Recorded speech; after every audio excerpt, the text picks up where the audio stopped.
Supreme court ఒక తీర్పునిచ్చింది. ఎవరైతే SC కులం నుంచి వెళ్ళి క్రైస్తవ మతంలోకి మారుతారో వాళ్ళకి ఎస్సీ హోదా రద్దు అవుతుందని చెప్పేసి ఒక తీర్పు ఇచ్చింది. దాని మీద ఇటు ఎస్సీ ఎస్సీ సంఘాలు కొన్ని క్రైస్తవ సంఘాలు తీవ్రంగా మండిపడుతున్నాయి. మీరేం చెప్తారు దానికి సంబంధించి? నేనైతే సమర్థిస్తున్నానా. ఎందుకంటే అది మనం ఇప్పటి నుంచి కాదు, 1950లో అంబేద్కర్ గారు అన్ని ఆలోచన చేసి ఆ రాజ్యాంగంలో ఈ సవరణ చేసిండ్రు. ఎందుకంటే ఎప్పుడైనా సరే ఇప్పుడు ఇతర మతాలు ఏవైతే అంటే ఇతర దేశాల మతాలు ఏవైతే ఉన్నాయో అవి ఎప్పటికైనా దేశానికి ముప్పే అన్న ఆలోచనతోనే క్రిస్టియానిటీలోకి ఎవరైతే వెళ్తారో వాళ్ళు ఖచ్చితంగా ఎస్సీ రిజర్వేషన్ని కోల్పోతారు అని చెప్పి అంబేద్కర్ గారు అన్నారు. వారు చెప్పిన విషయమే కాబట్టి నేను సమర్థిస్తున్నాను వాటిని. అంటే క్రైస్తవుల మీద వేసే కుట్ర అని వాళ్ళు భావిస్తున్నారు కదా. ఇది క్రైస్తవం మీద చేయడానికి అంబేద్కర్ గారు ఒక్కరిని మాత్రమే చూడలేదు కదా, అన్ని వర్గాలని సమానంగానే చూసిండ్రు అని కదా మనం గౌరవిస్తున్నాం. అన్ని వర్గాలని ఆయన సమానంగానే చూసిండు. అది ఇప్పుడు కాదు, అంటే ఒక గొడవ హైకోర్టు దాకా వచ్చింది కాబట్టి హైకోర్టు ఆర్ సుప్రీంకోర్టు నుంచి ఒక స్పందన అనేది బయటకు వచ్చింది. కానీ ఇది 1950 నుంచే ఉంది.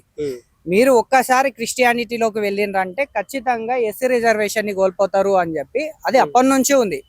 వాటినే ప్రజెంట్ గా అందరూ స్వీకరిస్తున్నారు, అంటే సమర్థిస్తున్నారు.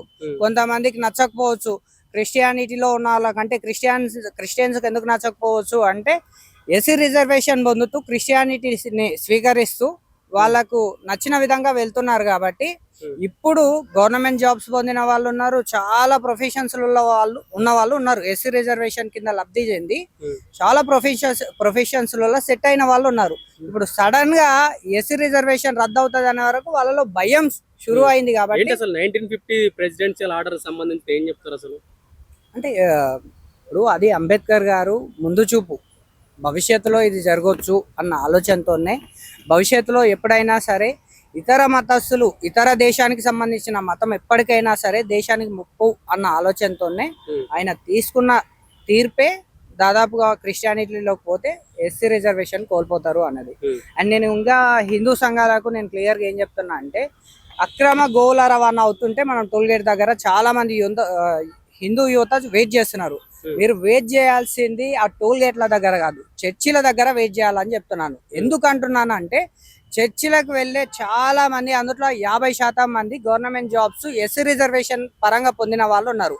నిజమైన దళిత వర్గాలు ఏవైతే ఉన్నాయో ఆ వర్గాలకు చెందాల్సిన నిజమైన రిజర్వేషన్ క్రిస్టియానిటీలో చేరిన వాళ్ళకు చెందుతున్నాయి. హిందూ యువతకు నేనేం చెప్తున్నా అంటే ఒక్కసారి మీరు చర్చి ముందర నిలబడుతున్నా అంటే చర్చిలోకి వచ్చే వాళ్ళు ఎస్సీ రిజర్వేషన్ పరంగా అంటే క్యాస్ట్ సర్టిఫికేట్ తీసుకొని వస్తే ఎస్సీ రిజర్వేషన్ ప్రకారం ఉన్నారా లేదంటే బీసీసీ సర్టిఫికేట్ తీసుకొని మీరు చర్చిలోకి వస్తున్నారా అనేది తేలుతుంది. అప్పుడు ప్రతి సండే ఒక 2 వారాలు హిందూ యువత హిందుత్వాన్ని పాటించే వాళ్ళు ఒక 2 వారాలు చర్చి ముందర నిలబడితేనంటే క్యాస్ట్ సర్టిఫికేట్ తీసుకొని రమ్మనండి. బీసీసీ సర్టిఫికేట్ ఉందా, ఎస్సీ సర్టిఫికేట్ ఉందా, మీకు ఎస్సీ రిజర్వేషన్ ప్రకారం ప్రభుత్వం నుంచి వచ్చేది లబ్ధి చెందుతుందా, లేదంటే బీసీసీ అంటే మీకు ఎస్సీ కేటగిరీలో అవమానం జరుగుతుంది, మిమ్మల్ని ఇబ్బందికరంగా చూస్తున్నారు, దాడులు జరుగుతున్నాయని మీరు గొప్ప కులానికి మారిండ్రు. క్రైస్తవ అన్నది గొప్ప కులమే బీసీసీ అన్నది. మీరు అందుట్లో మారిన తర్వాత కూడా మళ్ళీ మాకు ఎస్సీ రిజర్వేషన్ రావాలి అంటే మీకు విలాసాలకు ఇప్పుడు క్రైస్తవ మతంలోకి మారితే ఎస్సీ హోదా కావాలని చెప్పేసి అంటున్నారు. కానీ మతం మారితే కుల అసమానతలు పోగలుగుతాయా? అర్థం కాలేదు సార్. మతం మారితే కుల అసమానతలు పోతాయా? మతం మారితే కుల అసమానతలు పోతాయా? లేదు సార్, అట్లేం పోయేది ఏముండదు. ఇప్పుడు వాళ్ళు అక్కడికైనా కూడా ఎస్సీ కిందకే ఎస్సీలు ఎట్లున్నారో అదే పరిస్థితి ఉంటది కదా వాళ్ళకి కూడా. అట్లుండదు సార్. వన్స్ మీరు క్రైస్తవ మతంలో మీరు చూడండి, ఇప్పటికి కూడా అసలు చాలా పేదవాళ్ళని టార్గెట్ చేసి మరి మతం మారుస్తున్నారు. మనకు చాలా మంది మేధావులు, మనం మదర్ తెరీసా లాంటి వాళ్ళు కూడా మిషనరీలు పెట్టి మతం మార్చిండ్రనే చెప్తున్నారు. కానీ సేవ చేసింది అనేది సేవ అనే మార్గంలో. అదే నేను చెప్తున్నా, ఇప్పుడు వాళ్ళు మతం మారితే కుల వివక్షత మాత్రం పోతలేదు కదా. ఎట్లా పోతుంది అన్న? ఇప్పుడు కుల వివక్ష పోవాలి అంటే నేను ఎగ్జాంపుల్ చెప్తా. కుల వివక్ష పోవాలంటున్నారు. ఆదిత్య పరాశ్రీ ఉన్నాడు, ఆయన ఒక మాదిగ సామాజిక వర్గానికి చెందిన ఆయన. కానీ ఇప్పుడు నారాయణపేటలో వెళ్తే ఒక పీఠాధిపతి, ఆయన మాదిగ సామాజిక వర్గం అని చెప్పి నన్ను అవమానిస్తున్నారు, ఇబ్బంది పెడుతున్నారు, దాడులు చేస్తున్నారు అని చెప్పి ఆయన మతం మారలే. నేను హిందూ ధర్మంలో పుట్టినా, హిందూ ధర్మంలోనే ఉంటా, హిందూ ధర్మంలోనే వస్తా అని చెప్పి ఒక ధర్మాన్ని తీసుకొని దాదాపు చిలుగురి బాలాజీ టెంపుల్లో ప్రధాన అర్చకులు ఆయనని భుజాల పైన ఎత్తుకొని ఊరేగింపి సమాజానికి తెలియజేసిండు. ఏమని?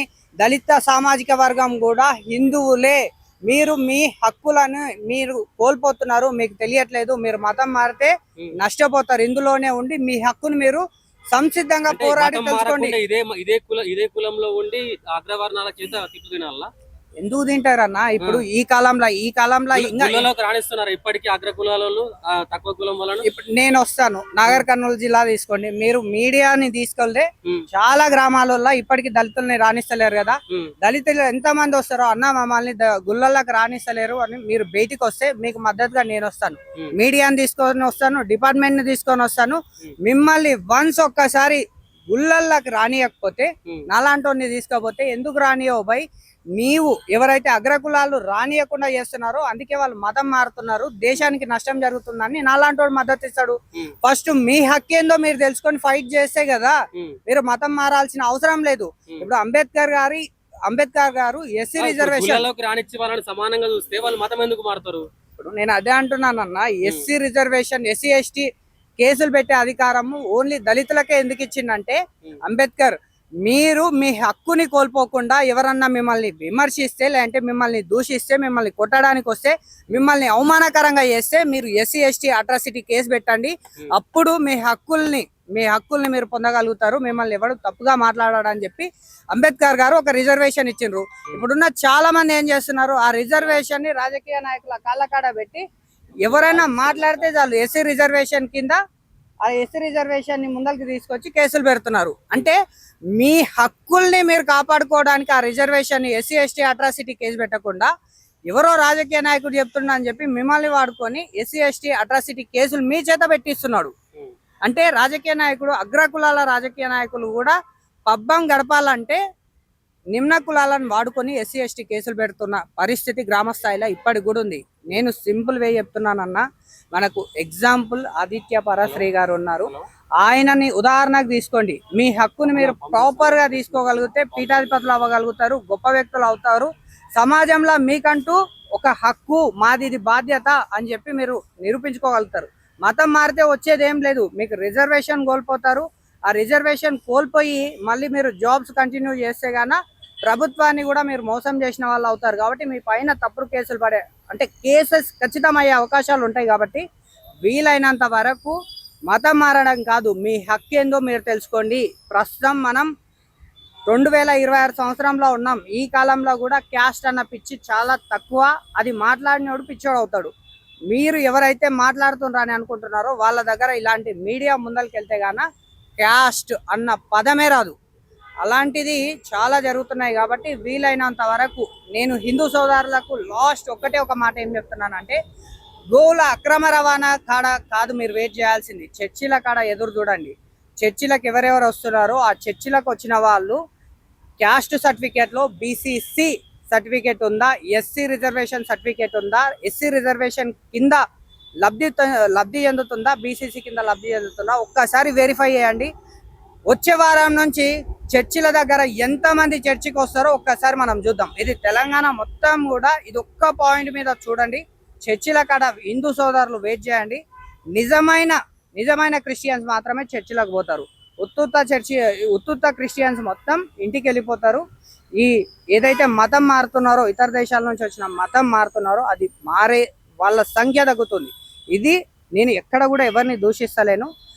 1950లో అంబేద్కర్ గారు చెప్పిన విషయాన్ని అండ్ సుప్రీంకోర్టు చెప్పిన విషయాలని నేను ప్రజలకు తెలియజేస్తున్నాను. కాబట్టి సో హిందూ సోదరులు కానీ ప్రజలు కానీ ఒక్కసారి ఇలాంటి విషయాలని అబ్జర్వ్ చేయండి. ఎస్సీ ఎస్టీ కేసులు పెట్టే వాళ్ళు కూడా క్రిస్టియానిటీలో ఉంటే ఆ కేసులు చెల్లవని నేను క్లియర్ చెప్తున్నాను. డిపార్ట్మెంట్ వాళ్ళు కూడా ఎవరన్నా ఎస్సీ ఎస్టీ కింద కేసు పెడితే వాళ్ళు క్రిస్టియానిటీలో ఉన్నారా లేదంటే దళితులుగా ఉన్నారా ఒక్కసారి చెక్ చేసిన తర్వాతనే కేసు తీసుకోండి. మీరు కేసు తీసుకున్నారు అంటే గాన తీసుకున్న తర్వాత ఎఫ్ఐఆర్ అయిన తర్వాత వాడు చర్చిలో ఉంటాడు లేదంటే చర్చికి సంబంధించిన అంటే క్రిస్టియానిటీలో ఉన్నాడని తేలితే కేసు తీసుకున్న మీరు కూడా తప్పు చేసిన వాళ్ళ కిందకే వస్తారు. కాబట్టి ఒక్కసారి రాజ్యాంగాన్ని, కోర్టు ఇచ్చిన ఆదేశాలని తూచా పట్టించుకోవాలని చెప్పి నేను తెలంగాణ ప్రజలందరికీ రిక్వెస్ట్ చేస్తున్నాను.